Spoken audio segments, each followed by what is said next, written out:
Pinagtulungang bugbugin ang isang babae sa Iligan City. Sa investigasyon ng pulisya, sinugod ang 51 anyos na biktima sa kanilang bukid sa barangay Digkilaan kahapon. Paulit-ulit umanong pinalo ng kahoy at pinagbabato ang babae. Nagpapagaling pa sa ospital ang biktima na nagtamo ng matitinding sugat sa katawan. Ayon sa mga otoridad, nasa kustudiya na nila ang 3 sa 4 na salarin. Kusang sumuko ang 2 na kapatid ng biktima, habang nahuli ang isa pa na kaanak din nila. Lumalabas po sa investigasyon na matagal nang may alitan sa lupa ang magkakaanak. Inihahanda na ng pulisya ang pagsasampa ng kaukulang reklamo laban sa 3. Wala silang pahayag.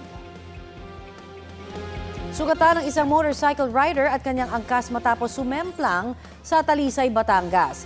Sa kuha po ng CCTV, binabaybay ng motor ang kalsada sa barangay San Guillermo nang may tumawid na aso. Tumilapon ang 2 na nagtamo ng mga sugat sa katawan. Nakatakbo naman palayo ang aso. Rumisponde ang Municipal Disaster Risk Reduction and Management Council sa insidente pero tumanggi raw na magpadala sa ospital ang mga biktima. Wala silang pahayag.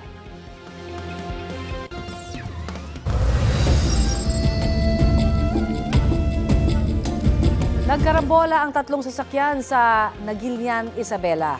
Sa investigasyon po ng pulisya, binabaybay ng kotse ang Maharlika Highway sa Barangay Palatao nang mabundol ng mabilis na SUV. Sa lakas ng banggaan, nawalan umano ng kontrol ang SUV at bumangga sa pampasaherong bus sa kabilang linya.